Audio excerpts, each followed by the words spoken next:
네, 감사합니다.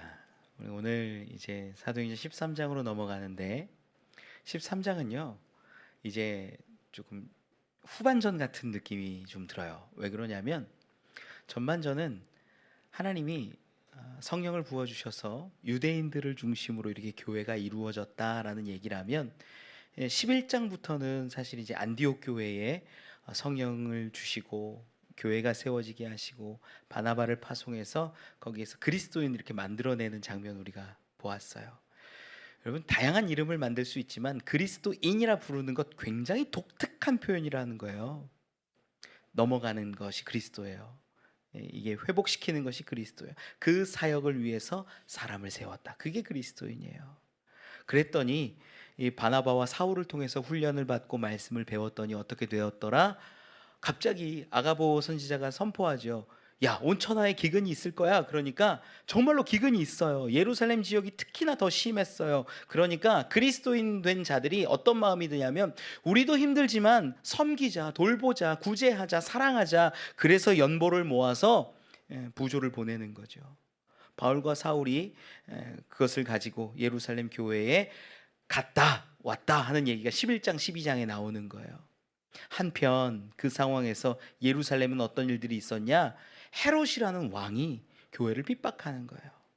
야고보 사도를 붙잡아다 죽이고 베드로를 붙잡아다 감옥에 넣고, 그런데 그럼에도 불구하고 하나님은 베드로를 꺼내십니다.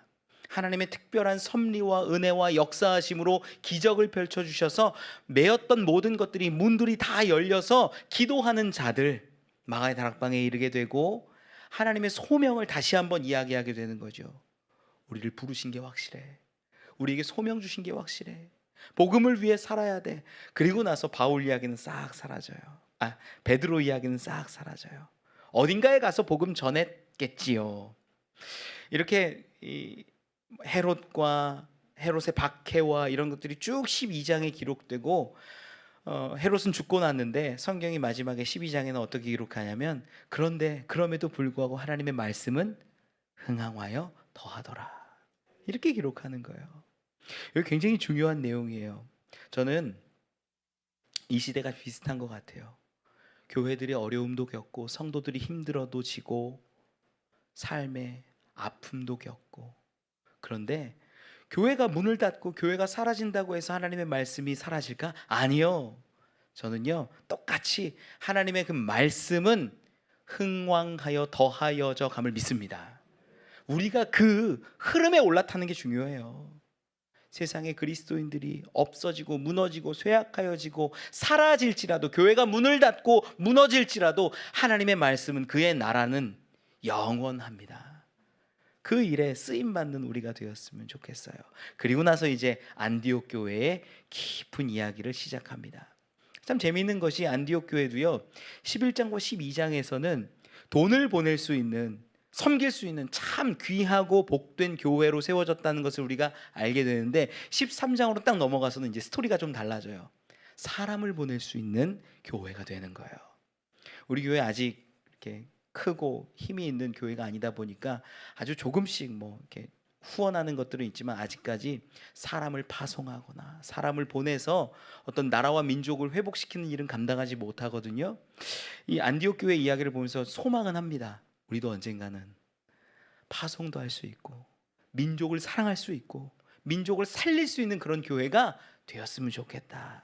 그런 마음 가지고 오늘 본문 보면 더 좋을 것 같아요. 우리 1절 말씀 본문 같이 읽어봅시다. 시작. 안디옥 교회에 선지자들과 교사들이 있으니 곧 바나바와 니게르라 하는 시몬과 구르네 사람 루기오와 분봉왕 헤롯의 젖동생 마나엔과 및 사울이라. 아멘. 안디옥 교회에 어떤 사람들이 있었다라고 기록하냐면 선지자와 교사들이 있었다라고 기록을 해요. 선지자는요 프로페테스예요. 뭐냐면 먼저 말하는 사람, 먼저 이야기해 줄 수 있는 사람, 가르칠 수 있는 사람들을 통칭해서 그냥 선지자라 말할 수 있지요. 교사는 뭘까? 이 교사라는 표현이 디다스칼로스라는 단어를 쓰는데 이게 교회학교 교사가 아니에요. 이 안디옥 교회에는 이 선지자도 있고 교회학교 교사도 있어서 교회학교가 잘 됐나 보다, 그게 아니에요. 여기서 말하는 디다스칼로스라는 단어가 뭐냐면 스승이에요. 선생님, 지도자예요. 어떤 의미냐면 나중에 에베소서 가면 이제 직분 같은 것들에 대해서 또 조금 더 자세히 나오는데 거기에는 교사도 있고 목사도 있다라고 기록해요. 뭐냐면 본문에 나오는 교사는 말씀을 가르치고 양육할 수 있는, 지금으로 따지면 조금은 목사랑 비슷한 그런 직분이었을 것으로 여겨져요. 그래서 말씀을 가르치고 양육하는 일을 하는 사람들, 선지자와 교사가 있었다. 그런데 그 사람들의 이름과 어떤 출신 같은 것들도 성경은 기록하고 있어요.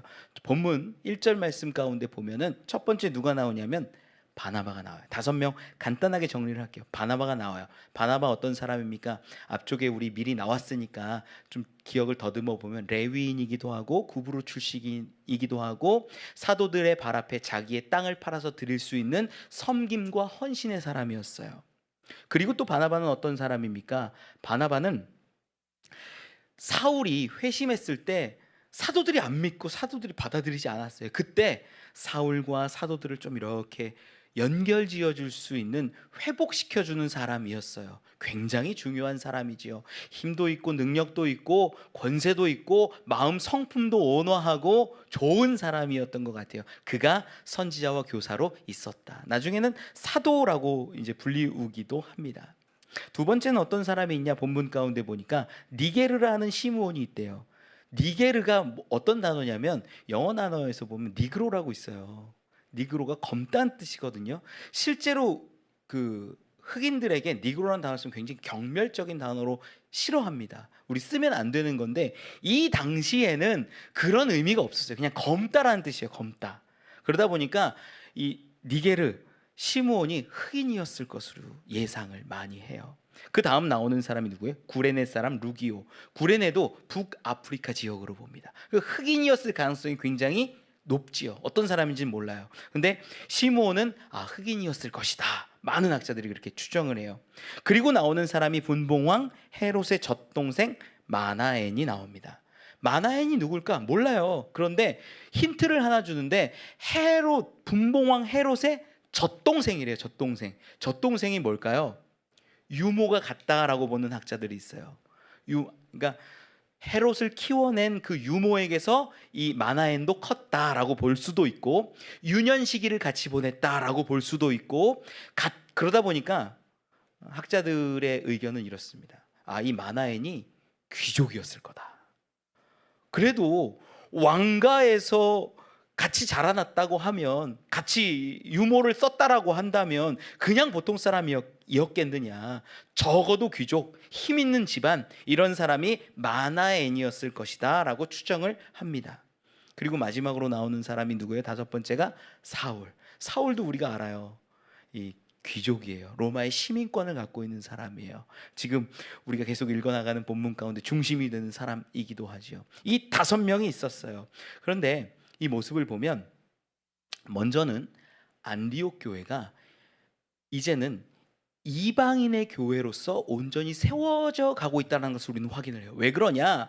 예루살렘 교회는요, 유대인들 중심의 교회예요. 예수님의 제자들을 다 보면요, 직업은 다양했죠. 세리도 있고 어부도 있고 별의별 사람들이 다 있지만 결국은 유대인들이었어요. 그런데 이제 안디옥 교회에 세워진 사람들은요, 유대인이라고 기록하지 않아요. 구레네 사람 있고 니게르 사람 있고 이런 사람들이 있는 거예요. 힘 있고 권력 있는 사람들도 있어요. 사울과 같은 사람들, 마나엔 같은 사람들, 귀족층이었을 것 같아요. 우리 알고 있어요. 헤롯이 어떤 사람이냐면 원래 유대인이 아니에요. 그런 사람들이니까 마나엔도 유대인이 아닌 것으로 추정할 수 있죠. 다양한 사람들이 그 가운데 있었어요. 이 사람들이 어떤 일들을 했냐? 오늘 본문 가운데 이야기하지만 바나바와 사울을 파송해서 구브로 지역에 복음을 전하는 일을 감당하더라 이거예요. 앞에서는 11장과 12장에서는 어떤 일을 합니까? 야, 우리가 그리스도인이면 섬겨야 돼, 사랑해야 돼, 보내줄 수 있어야 돼. 우리도 어렵지만 재물을 모아서 부조하고 무언가를 보낼 수 있는 사람이었는데 이제는 조금 더 성숙해진 거예요. 조금 더 커진 거예요. 하나님의 일을 위하여, 하나님 나라를 위하여 사람도 보내고, 사람 보낸다라는 건요, 그냥 야, 너 가라 이게 아니에요. 그 사람들을 위해서 풀 서포트 해주는 거예요. 필요한 게 뭐냐? 어떤 것들을 그 가운데 있어야 하냐? 너희의 먹을 것들을 주기도 하고 선교하는 데 필요한 것들을 공급하기도 하고 이런 일들을 지금 안디옥 교회가 할 수 있는 힘과 능력이 됐다. 왜? 선지자와 교사가 가르치고 온전케 하고 있기 때문에. 자, 선지자와 교사가 세워졌다라는 게 어떤 의미일까? 우리 에베소서 4장 11절과 12절을 같이 한번 읽어봅시다. 에베소서 4장 11절 12절 읽어볼까요? 시작. 그가 어떤 사람은 사도로, 어떤 사람은 선지자로, 어떤 사람은 복음 전하는 자로, 어떤 사람은 목사와 교사로 삼으셨으니 이는 성도를 온전하게 하여 봉사의 일을 하게 하며 그리스도의 몸을 세우려 하심이라. 아멘. 이 에베소 교회에 편지를 보낼 때는 조금 더 분화했어요. 처음에 안디옥 교회에는 이 선지자와 교사라는 어떤 직분만 있었다면 이 에베소 교회에 편지할 때는 조금 더 많았던 것 같아요. 선지자도 있고 또 복음을 전하는 사람도 있고 목사도 있고 교사도 있고 늘어났죠. 그러니까 조금 더 상황에 맞춰서 더 분화된 세분화된 어떤 직분들이 있었음을 우리는 보게 되는 거죠. 그런데 이 사람들을 왜 세웠냐가 중요해요. 조금 더 원초적인 오늘 본문에 있는 안디옥 교회를 보니까 선지자와 교사를 세우는데 교사와 선지자를 왜 세웠냐? 12절 말씀에 뭐라고 기록을 합니까? 12절을 읽어보면 이는 세운 목적을 얘기하는 거예요. 성도를 온전하게 하여. 성도를 온전하게 하는 거예요. 여러분 성경을요 한 구절 한 구절 읽을 때마다 거꾸로도 막 생각하고 거꾸로도 바라보세요. 여러분 예수를 믿고 성도가 됐다고 다 온전한 거예요? 그러면 아니라는 걸 알게 돼요. 교사와 선지자가 성도들을 온전케 하는 일을 감당했다라는 거잖아요. 그러면 내가 예수를 믿습니다, 성도가 되었습니다 라고 한다고 그들이 다 온전하냐? 아니라는 거예요. 아닌 그때에 선지자와 교사의 일, 사명을 감당하면서 사람들에게 깨닫게 하고 보게 하고 훈련시켜서 성도로서 온전한 모습을 나타내게 했다. 이 온전하다라는 단어가요 카타르타스몬이라는 단어를 쓰는데 이게 뭐냐면 완벽했다는 거예요. 흠이 없었다라는 거예요. 적합했다는 거예요. 다른 성도로서 불리기에 부적합하고 문제가 있고 불리울 수 없는 상황들의 사람을 성도로 부르신 다음에 사도와 교사들이 어떻게 했다? 가르쳤다는 거죠. 뭘 가르쳤을까요? 저는 개인적으로 이 부분을 다 찾지 않고 그냥 설명을 드리면 복음을 가르쳤을 거예요. 너는 그냥 세상 사람들이 아니야. 예수 그리스도로 새롭게 태어난 사람이야. 그러니 우리가 존재 자체가 달라. 이제는 복음으로 인하여서 새로운 존재를 입었으니 새로운 영의 사람으로 살아가야 돼. 이런 것들을 가르쳤을 거예요. 조금 더 깊은 차원으로 심화 과정으로 들어가면 뭘 배웠을까? 성경 배웠을 거예요. 하나님의 뜻이, 하나님의 계획이, 하나님의 마음이 왜 예수를 주셨고 어떻게 하나님 나라를 이루어가고 그것들을 얘기했을 거예요. 가르치고 훈련시키고. 그래서 성도라 불리우고 예수를 믿기로 작정한 사람들을 바꾸어내는 과정이 분명히 있었다. 왜 그랬을까? 왜 성도를 온전케 했을까? 에베소 4장 12절에 계속 보는 부분이 어떻게 기록하냐면 성도를 온전케 하여 봉사의 일을 하게 하며 봉사를 하게 했다라는 거예요. 여러분 봉사가 중요해요. 봉사가 뭐 중요합니까? 우리가 믿음이면 되지. 믿었으면 내가 천국 가는데. 맞아요. 믿고 새로운 존재가 된 건 맞아요. 그런데 믿고 새로운 존재가 되었다면 그에 합당한 삶을 살아가는 것이 하나님이 원하시는 열매예요. 우리가 믿었다라고 끝날까요? 아니요. 믿는 건 시작이에요. 예수 그리스도를 믿고 복음을 받아들이는 것 그때부터 시작되는 거예요. 내 삶이 하나님의 뜻 안에서 살아갈 수 있도록 시작되는 단계예요. 그리고 나서 어떻게 되냐? 점점점 성장하여지고 훈련하여지고 완숙한 경지에 이르러서 하나님의 나라를 이루어가는 거죠.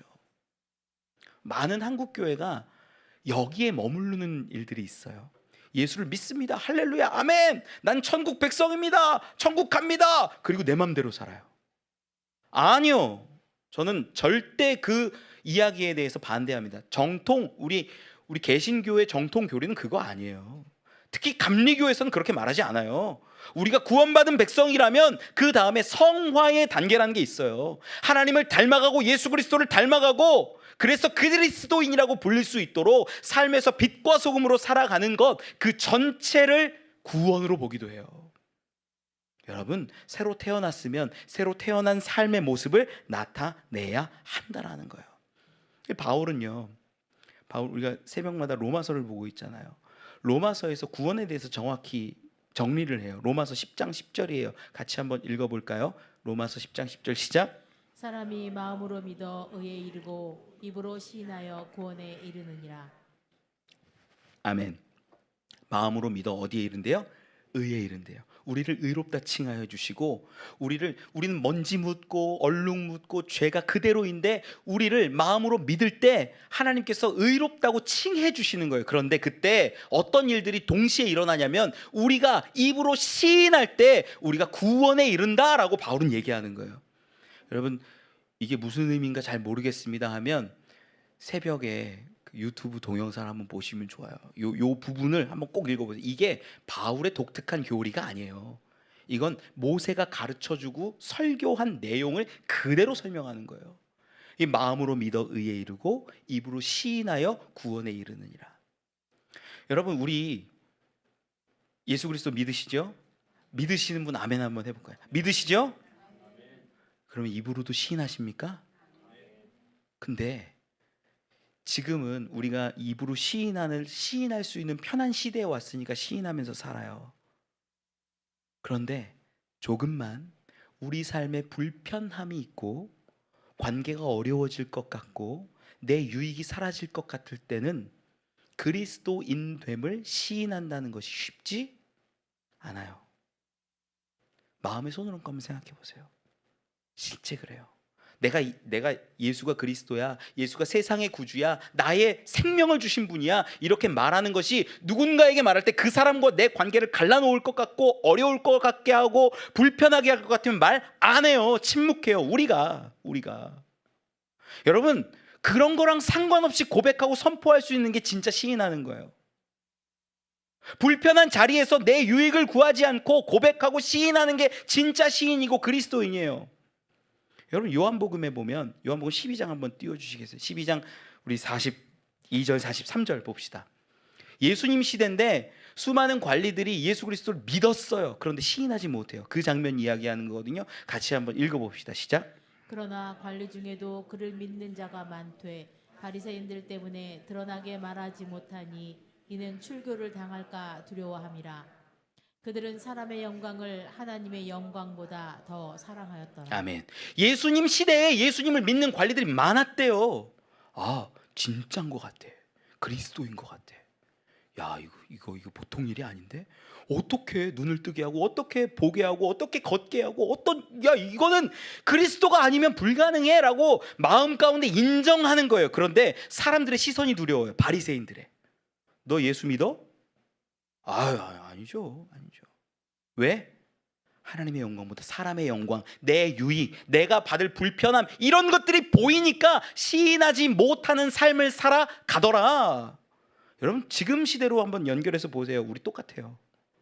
교회에서 이 안에 들어와서 하나님 찬양하고 예배하고 기도하고 부르짖고 예수가 나의 구원자십니다 할 수 있어요. 다 해요. 여기 있는 사람들은 최소한 아멘 하잖아요. 다. 그런데 밖으로 나가는 순간 나에게 불편함이 생길 것 같으면 우리는 고백합니까? 안 합니까? 안 하더라라는 거예요. 실제로. 얘기하면 괜히 저 사람하고 척질 것 같은데, 얘기하면 내 사업에 문제가 될 것 같은데, 얘기하면 좀 나 미워하는 거 아니야? 얘기하면 나 불편해지는 거 아니야? 하나님의 영광이 아니라 사람의 영광을 생각했다라고 성경은 기록하는 거예요. 여러분, 그거 아니에요. 여러분, 죄송한데요, 진짜 그리스도인이라면 가정에서도 집에서도 어디에서도 예수가 나의 그리스도라고 분명하게 아주 쉽게 선포할 수 있는 자가 진짜 그리스도인이에요. 저는 여러분들의 믿음이 온전하여지길 원합니다. 마음으로 믿을 뿐만 아니라 입으로 시인할 수 있고 예수 그리스도를 드러낼 수 있는 분들이 되셨으면 좋겠어요. 세상 가운데 예수를 드러내는 게 전도예요. 별거 아니에요. 전도. 교회를 데리고 오는 거 너무 귀하고 복되죠. 그런데 거기에만 있는 게 아니라 예수가 그리스도라고 선포하는 것이 그냥 전도예요. 그 본질을 우리가 안다면 전도 못할 사람 아무도 없어요. 여러분, 그렇게 시인할 수 있는 분들이 되셨으면 좋겠어요. 본문 돌아오기 전에 에베소서 정리를 하면 성도를 온전하게 해서 봉사를 하게 하는 거예요. 그 일이 중요해요. 시인하고 고백하고 하나님의 영광을 드러내면서 나의 영광을 낮추는 것이 필요해요. 그렇게 하면 4장 12절 끝에 뭐라고 기록합니까? 어떻게 되어야 된다? 4장 12절 끝에 그리스도의 몸을 세우려 하심이라. 여러분, 그렇게 봉사하고 우리가 일을 함으로 인하여서 뭐가 세워진대요? 그리스도의 몸이 세워진대요. 여러분, 기독교는요 명상의 종교가 아니에요. 야, 내가 예수를 믿으니 내 마음에 평안이 임하더라. 내 문제가 사라지고 문제를 보지 않게 되더라. 마음이 평안하고 기쁘고 아무 문제가 없어졌더라. 여러분, 그게 목적이 아니에요. 그게 목적이 아니고 우리를 새롭게 복음으로 낳으시고 생명을 주신 이유는요, 그리스도의 몸을 이루어가고 하나님의 나라를 만들어가며 하늘에서 이루어진 하나님의 뜻이 땅에서도 이루어지게 하기 위함이라는 거예요. 그래서 부르신 거예요. 그래서 우리를 그릇되게 하신 거고, 로마서에 따르면은 우리를 귀한 그릇으로 쓰신다라는 거예요. 많은 사람들이 내 구원에만, 내 생명에만, 내 천국에만, 내가 받을 복에만 관심을 가지니까 기독교가 자꾸 왜곡되는 거예요. 여러분, 진짜 믿으시고 고백하시고 봉사하고 섬기며 살아가십시오. 그때 하나님의 나라가, 그리스도의 몸이 온전해진다라는 거예요. 지금 그런 차원에서 보면 안디옥 교회는 그렇게 세워져 가고 있는 거예요. 물질을 보낼 뿐만 아니라 어떤 민족들을 사랑하고 구부로 섬을 사랑하고 그 사람들을 품으면서 사람들을 보낼 수 있는 그러한 준비가 된 거예요. 얼마나 아름답습니까? 우리도 그렇게 되기를, 여러분도 그 일에 동참할 수 있기를 소망합니다. 말씀 돌아와서 계속 보지요. 우리 2절과 3절 읽어봅시다. 시작. 주를 섬겨 금식할 때 성령이 이르시되 내가 불러 시키는 일을 위하여 바나바와 사울을 따로 세우라 하시니 이에 금식하며 기도하고 두 사람에게 안수하여 보내니라. 아멘. 중요한 거 두 가지를 좀 보려고 하는데, 첫 번째는 뭐냐면 누가 말씀하셨냐 이거예요. 성령이 이르시되. 성령이 말씀하시는 거예요. 그리고 하시는 말씀이 이 큰 따옴표라고 보시면 돼요. 내가 불러 시키는 일을 위하여 바나바와 바울을 따로 세우라. 큰 따옴표. 이해가 가시죠? 성령이 말씀하시는 거예요. 내가 부르는 사람이 있어. 바나바와 사울이야. 그 사람을 따로 세워. 그 사람들이 이제 어떻게 되는 거예요? 구브로 지역으로 선교할 수 있는 파송자로 세워진다라는 거죠. 여러분, 주체가 누구예요? 교회예요? 성령이에요. 목사님이에요? 아니에요. 성령이에요. 돈 많은 장로님이에요? 아니에요. 성령님이에요. 성령께서 이끌어 가시는 게 사도행전이에요. 특히 안디옥 교회에서도 이 일을 주관하시고 역사하시고 부르시고 보내시고 인도하시는 것이 다 누구예요? 성령이에요. 이걸 잊지 않아야 돼요. 성령께서 끌고 가시는 거다라는 것을 알면 뒷부분이 좀 해결이 돼요. 근데 많은 사람들이, 교회들이 오해합니다. 우리가 좀 해야지.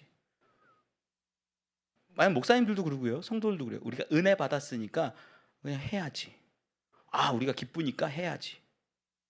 힘이 되니까 해야지. 능력이 있으니까 해야지. 이 정도 커지면 해야지. 돈이 있으면 해야지. 여러분, 죄송한데 그거 아니에요. 돈 있다고 할 수 있는 것도 아니고 교회가 크다고 할 수 있는 것도 아니에요. 성령이 부르실 때 하는 거예요. 성령이 부르시면 적어도 할 수 있고 많아도 할 수 있고, 어떤 상황이든 성령께서 역사하시고 인도하시면 그때 하나님 나라가 이루어져 가더라라는 걸 우리가 분명히 알아야 되는 거예요. 자, 말씀을 더 깊이 보면 두 번째가 어떤 거냐면, 이 소명을 받은 사람들 5명이겠죠. 5명에게 분명히 각각 말씀하시고 깨닫게 하셔서 바나바와 사울을 세운 것 같지요. 그런데 언제 이런 소명을 주셨나를 볼 수 있어요. 2절 앞에 어떻게 기록하냐면 주를 섬겨 금식할 때라고 그 시점을 정확하게 기록을 하고 있어요. 주를 섬겨 금식할 때 성령이 말씀하시는 거예요. 야, 바나바와 사울을 따로 세워. 내가 그들을 보낼 거야. 그들에게 내 귀한 생명들을 섬길 수 있도록 내가 불렀어. 사실 바울에게는 이미 다메섹 도상에서 예수님 만났을 때 부르시고 이끄시는 장면 가운데 이방인들을 위한 사도라고 이야기가 나오죠. 9장 15절 16절 말씀 읽어볼까요? 사도행전 9장 15절 16절 말씀 시작. 주께서 이르시되 가라. 이 사람은 내 이름을 이방인과 임금들과 이스라엘 자손들에게 전하기 위하여 택한 나의 그릇이라. 그가 내 이름을 위하여 얼마나 고난을 받아야 할 것을 내가 그에게 보이리라 하시니. 아멘. 사울은요, 오늘 그 선지자와 교사로 불려진 5명 중에 맨 마지막에 있어요. 가장 약한 사람이었을 것으로, 가장 어린 사람이었을 것으로 추정하기도 하는 대목이에요. 그런데 그를 불러요. 왜? 하나님이 이미 소명을 주셨기 때문에.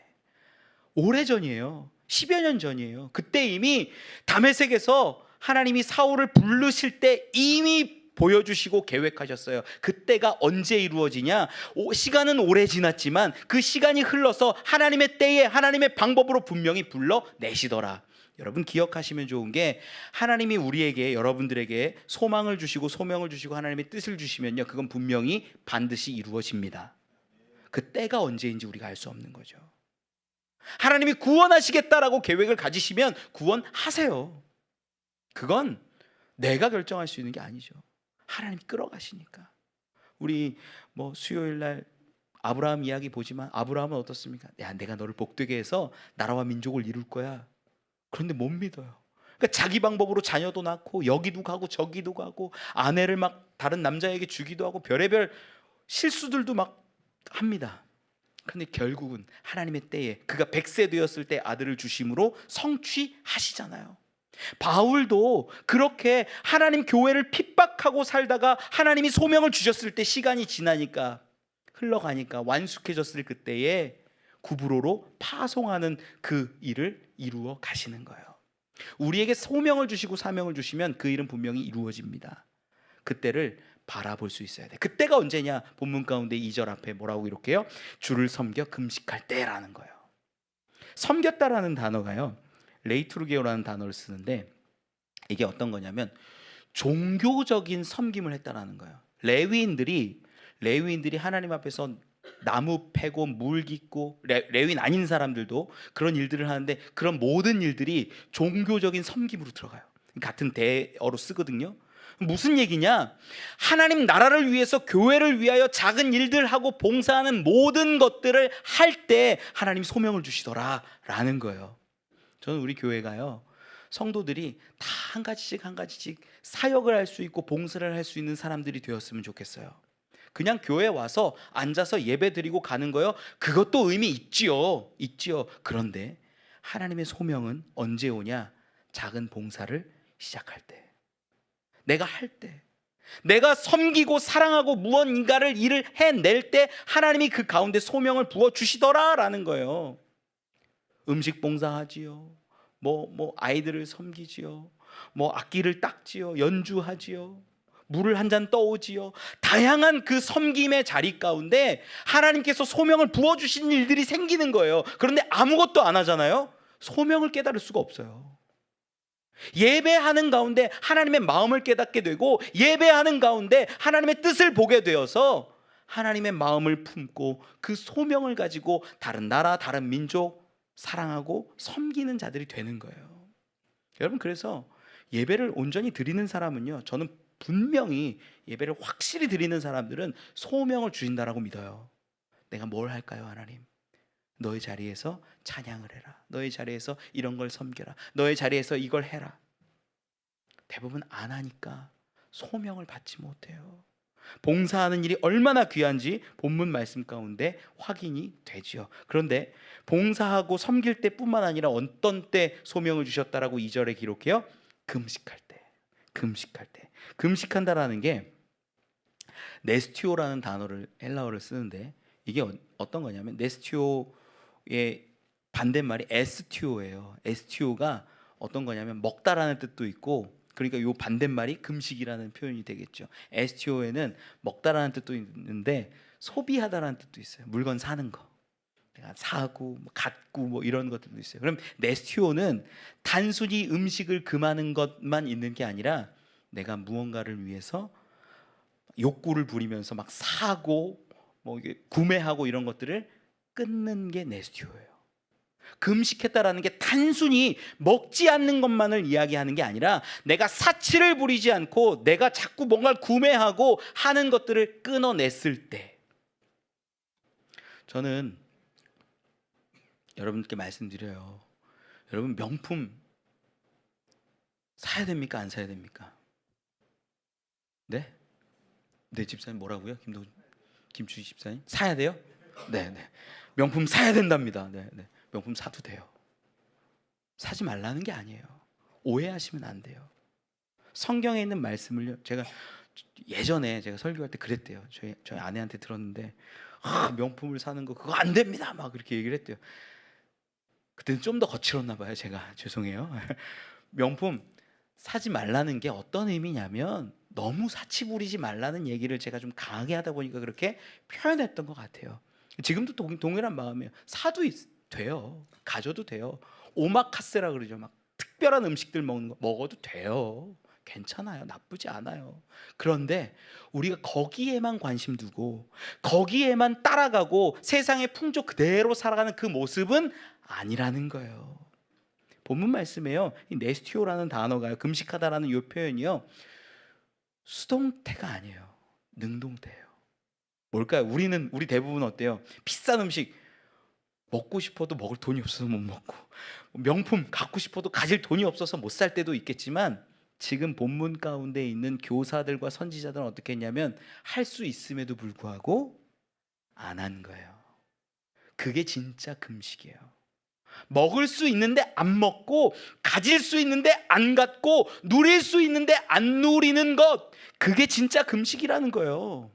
많이들 오해해요. 그냥 안 먹으면 되는 줄 알고. 저 어렸을 때 막 금식한다고 그러면 교회에서 릴레이 금식해요. 막 저녁 금식하면 저녁 6시부터 밤 12시까지 이렇게 금식했거든요. 그러면 11시 되면 제가 뭐 했는 줄 아세요? 창피한 얘기 하는 거예요. 11시 되면 슈퍼 가요. 슈퍼 가서 먹고 싶은 과자를 한두 개, 두 개 이렇게 사요. 12시 되면 먹을 수 있으니까 기다리는 거예요. 기다려. 12시가 빨리 돼야 되는데. 12시가 딱 됐어요. 바로 먹어요? 아니요. 우리 훈련 받은 사람들은 안 그래요. 혹시 시간이 잘못됐을 수 있으니까 한 3분쯤 지나서 그때 과자를 까서 먹어요. 저만 그래요, 여러분? 우리 어렸을 때 다 그래 봤잖아요. 금식이 뭔지 모를 때. 먹고 싶을 땐 먹어도 돼요. 그런데 진짜 금식은요, 그 시간 동안 안 먹는 게 아니라 내가 능동적으로 제한하고 제어하고 금욕하고 하나님의 기쁨이 무엇인지를 바라보면서 살아가는 것, 그게 금식이에요. 그래서 우리가 사순절에 간혹 할 때 있었어요. 미디어 금식. 내가 볼 수 있지만 안 보는 거예요. 내가 경험할 수 있고 체험할 수 있지만 끊어내는 거예요. 그게 금식이에요. 금식. 여러분, 그때 하나님이 뭘 주시더라? 소명을 주시더라. 부르시더라. 하나님의 일을 감당하게 하시더라. 왜 그런지도 알아야죠. 하나님의 일은요, 생명에 관련된 일이니까, 한 생명을 살려내는 일이니까 우선순위가 분명해야지 그 일을 감당할 수 있어서 이 훈련들을 시켜내는 거예요. 전 여러분, 진짜 그리스도인이 되어 간다면 훈련 받으십시오. 때론 제한할 때 제한하시고, 내려놓을 때 내려놓으시고, 사치 부리지 않아야 할 때 사치 부리지 마십시오. 가져도 되지만 내려놓을 수 있는 것이 가장 귀하고 아름다운 모습이라는 거예요. 그때 하나님 부르셔서 파송하시죠. 말씀으로 돌아와서 볼게요. 4절 말씀 읽어봅시다. 시작. 두 사람이 성령의 보내심을 받아 실루기아에 내려가 거기서 배 타고 구브로에 가서, 구브로라는 섬이 나옵니다. 구브로는 안디옥에서 조금 내려와서 이 배를 타고 가면 있는 섬이에요. 이 섬이 지금은 키프로스 섬이라고 이렇게 불리우는데 독립국가입니다. 지중해 연안에서 섬 중에서는 세 번째로 큰 섬이에요. 이 아름답기로 유명하다고 해요. 이 섬이 경기도보다는 조금 작은 섬이에요. 그래도 꽤 크죠. 작은 건 아니에요. 그 섬으로 이제 파송을 받아서 가는 거예요. 그런데 본문 말씀 잘 읽어야 되는데 4절 가운데 어떻게 기록하냐면 두 사람이 누구의 보내심을 받았대요? 성령의 보내심. 계속 우리가 자꾸 확인하는 거지만 성령이 부르시고 성령이 이르시고 성령이 지금 보내시는 거예요. 성령께서 모든 것의 주체라는 것을 우리가 잊지 않고 봐야 돼요. 그때 이 땅 가운데로 왜 보냈을까? 한번 생각해 봐야죠. 여기는요, 바나바의 고향이기도 합니다. 바나바가 구브로 출신이에요. 구브로 출신 레위인 바나바예요. 이 사람이 여기를 가면 배경이 있는 거예요. 내 아는 사람 있고, 내 어렸을 때 동지들도 있고, 친구도 있고, 같이 학교 나왔던 사람들도 있고, 별의별 사람들이 있겠죠. 이 사람들이 거기 있으니까 이 구브로 섬 가면 친하겠죠. 뭔가 일을 하기가 좋겠죠. 파송하는데 내가 갔던 지역, 잘하는 지역 가면 얼마나 좋습니까? 그런 이유가 있을 것이고, 중요한 건 성령께서 이끌어 가시는 거인데다가 세 번째가 어떤 거냐면, 여기가요, 안디옥 교회에서 가까운 거예요. 이 당시에는 가까운 지역이 굉장히 중요해요. 나중에 우리가 로마서도 보고 있지만 로마서를 쓴 이유가 있어요. 바울이 로마서를 정말 심혈을 기울여 쓰거든요. 로마서를 쓰는 이유가 로마 교회를 든든하게 세우고 싶어서 로마서를 쓴 거예요. 그러면 로마 교회가 든든해지면 어떻게 되냐면, 안디옥에서 나중에 저기 땅끝까지 이르러서 서바나라고 그러는데 스페인 지역이에요. 거기까지 선교를 가는데, 지금 안디옥에서는 선교 후원을 하고 사람을 보내고 연통을 주고받는 게 너무 어려워요. 그럼 중간에 로마가 있으면, 로마의 교회가 든든히 세워진다면 로마 교회가 나를 정말 하나님의 뜻을 위하여 서바나까지 보내줄 수 있겠다, 이 마음과 기대를 갖고서 정말 심혈을 기울여서 로마서를 쓰는 거예요. 그러니까 이 당시에는 거리가 중요해요. 거리가. 우리 지금은 뭐 비행기 타고 가면 하루면 웬만한 데 다 가니까 어떻게든 보내고 계좌로 이체하면 다 보낼 수 있고 후원할 수 있죠. 이 당시에는 거리가. 안디옥 교회 입장에서는 그래도 우리가 사람 보낼 수 있고 함께 할 수 있고, 식량이 떨어졌다 그러면 돈도 보낼 수 있는 그런 곳 가까운 데 가면 좋지 않겠느냐, 이런 게 이제 세 번째 이유가 되는 거예요. 네 번째는 어떤 거냐, 이미 이 구브로 지역 가운데 복음이 전해졌다라는 거예요. 우리 성경을 보면 11장, 사도행전 11장 19절 말씀 같이 한번 읽어봅시다. 시작. 사도행전 11장 19절 시작. 그때 스데반의 일로 일어난 환난으로 말미암아 흩어진 자들이 베니게와 구브로와 안디옥까지 이르러 유대인에게만 말씀을 전하는데. 아멘. 구브로에 복음이 전해졌어요. 언제 때? 스데반이 박해받고 순교했을 그때 성도들이 팍 흩어진 적이 있어요. 우와 무서워 하면서 팍 흩어졌는데, 가는 길길마다 복음을 전하면서 갔던 거 우리가 봤잖아요. 근데 그 발걸음이 어디까지 이르게 되는 거예요? 구브로까지. 근데 한계가 있어요. 복음을 전하는데 유대인들에게만 전하는 거예요. 유대인들에게만. 그러면 제 생각이에요. 이건 바나바와 사울이 기대하는데, 야 안디옥에도 이렇게 교회가 세워졌다면 이 구브로 지역에도 믿는 자들 유대인들이 세워졌을 것이고, 그러면 놀랍게 이방인들에게도 복음을 전해서 더 온전하고 확장된 모습이었으면 얼마나 좋을까, 이런 기대가 있을까요 없을까요? 있는 거죠. 그래서 안디옥에서 훈련하고 기도하면서 바나바와 사울이 지금 구브로까지 갔다라는 거예요. 말씀 이해가 가죠? 기대도 있겠죠. 소망도 있겠죠. 하나님이 부르심도 있지요. 얼마나 큰 꿈과 소망을 가지고 갔을까. 그리고 가고 복음을 전하는 내용이 5절에 나와요. 5절 말씀 읽어봅시다. 시작. 살라미에 이르러 하나님의 말씀을 유대인의 여러 회당에서 전할세 요한을 수행원으로 두었더라. 아멘. 이 부분이요, 이제 독특한 표현이 나오는데, 이 5절 말씀은요 두 가지 이야기가 나와요. 하나는, 첫 번째는 뭐냐면, 살라미, 이게 이제 구브로 섬, 키프로스 섬이 이렇게 약간 넓적하게 돼 있거든요. 넓적하게 돼 있는데 요 동쪽, 남동쪽에 있는 그 지역이에요. 여기에서 이제 쭉 지나가서 이제 끝으로 가는 건데, 가면서 전도를 하는 건데, 요 지역에 이르러서 5절 말씀은 무슨 얘기냐면, 하나님의 말씀을 유대인의 여러 회당에서 전했다라는 거예요. 5절의 첫 번째 이야기가 지금 살라미 지역에 딱 이르러서 요 남동쪽에 이르러서 여기서 여러 회당들을 막 돌아다니는 거예요. 여기도 갔다 저기도 갔다. 회당은 보통 12명만 있으면 회당이 하나가 세워질 수 있습니다. 가면서 막 복음을 전한 거예요. 예수 그리스도를 전한 거예요. 유대인들에게만 일단 있으니까. 그리고 원하는 게 뭐예요? 이방인들의 교회들이 세워질 수 있도록 막 가르치는 거죠. 그 이야기가 하나가 5절 가운데 있어요. 그리고 뒷부분에 다른 이야기 하나가 뭐가 있냐면, 요한을 수행원으로 두었더라가 있는 거예요. 5절 말씀 전체가 두 이야기예요. 하나는 복음을 전했다, 하나는 요한을 수행원으로 두었다. 이해가 가시죠?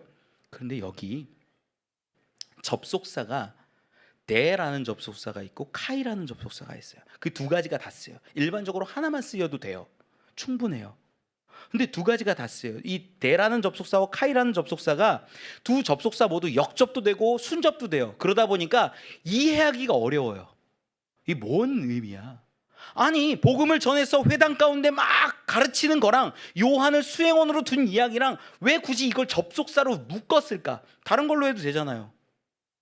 그리고 요한을요, 요한이 누구냐면 마가라 불리우는 요한이에요. 사도행전 12장 25절에 바나바와 사울이 그 예루살렘 갔다가 안디옥으로 돌아가면서 마가라 불리는 요한을 데려가거든요. 그 요한 마가예요.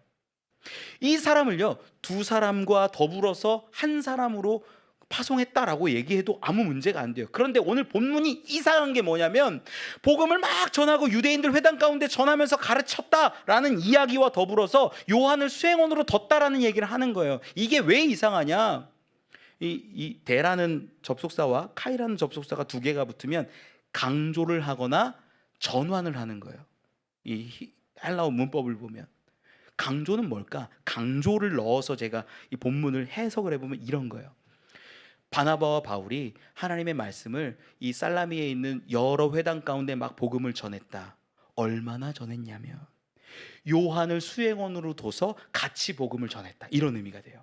강조는 어떤 느낌인지 이해가 가세요? 그러니까 요한까지 데려가서 하나님이 사명을 주신 건 바나바와 사울인데 요한까지 데려가서 얼마나 열심으로 복음을 전했는지 몰라. 이런 의미가 돼요. 그리고 한편이라는 그 장면의 전환으로 보면 이런 거예요. 그렇게 복음을 전했어. 그런데 한편 그 가운데에는 이 요한도 같이 있었어. 그냥 설명하는 게 돼버려요. 뭔지는 몰라요. 왜 이렇게 했을까? 이게 근데 독특한 표현인 거예요. 이렇게 안 써요.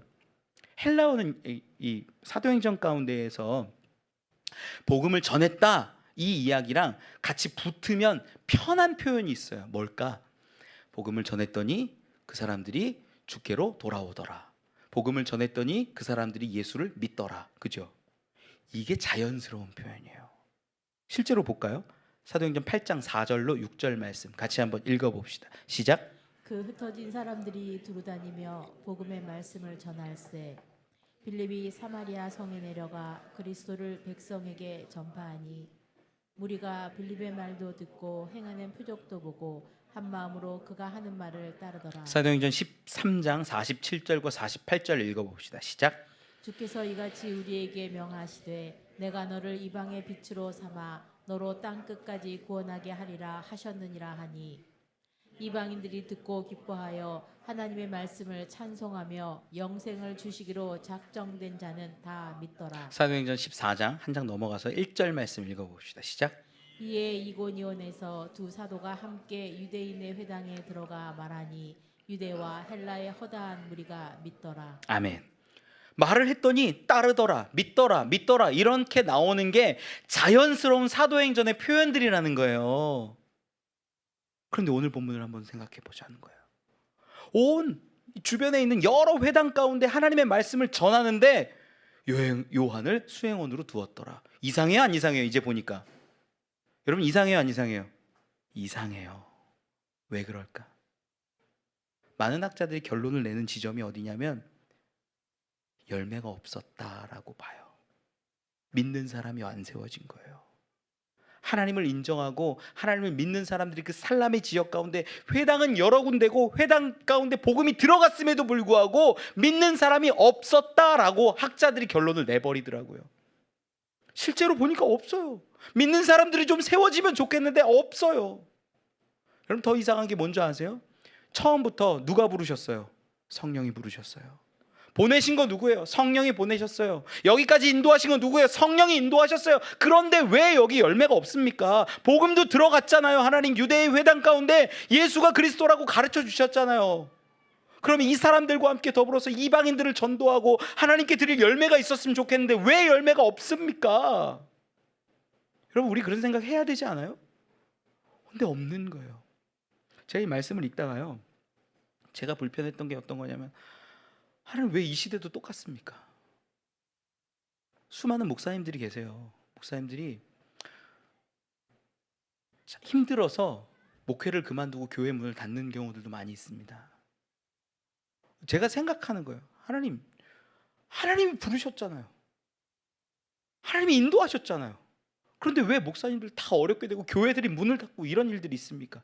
마음 한켠으로는요, 어떤 마음까지 있었냐면 저 목사님들은 혹시 하나님이 부르시고 성령이 부르신 게 아니라 자기 마음대로 자기 뜻 따라 직업처럼 목사가 된 건 아닐까, 이런 마음까지도 들 만큼 제가 왜 하나님 이런 일들이 일어나야 합니까? 근데 본문을 보니까 성령이 말씀하셨고요, 성령이 보내셨고요, 성령이 인도하셨어요. 그런데 열매가 없는 거예요. 열매가 왜 그럴까?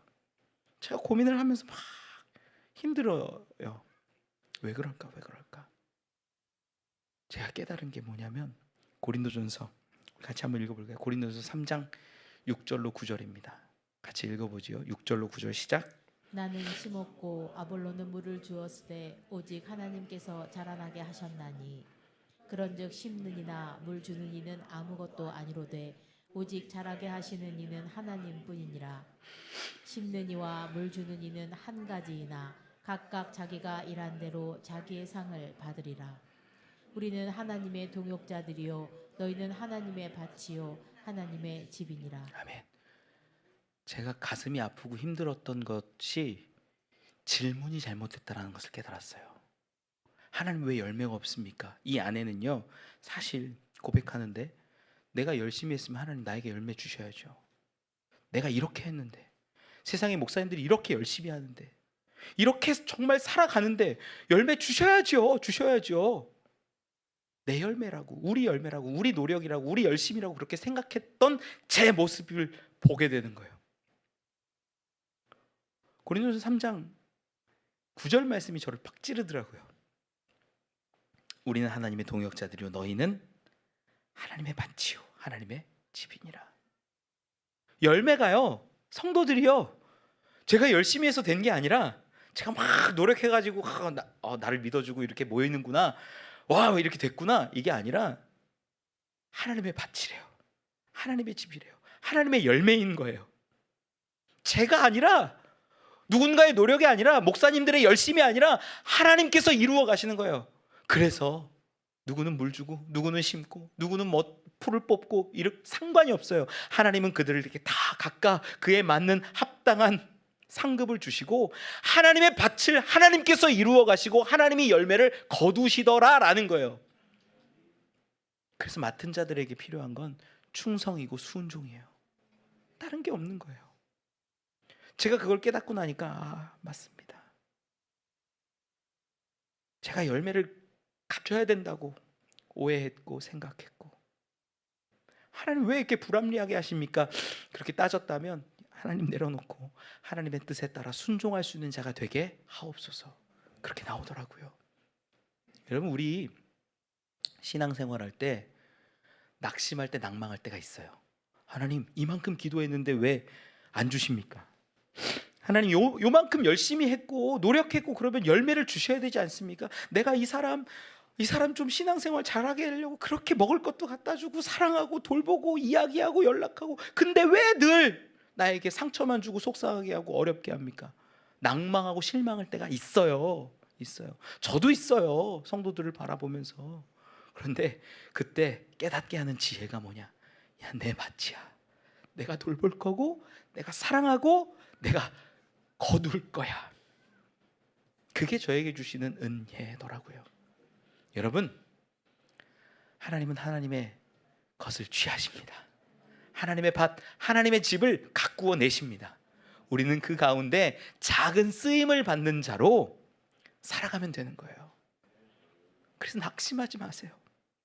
신앙생활하고 기도하고 열심을 낼 때 낙심하지 마세요. 그리고 순종하고 훈련하고 하나님의 뜻을 따라 살아가십시오. 말씀을 맺을게요. 열매가 없으면 참 힘들어요. 지치고 어렵고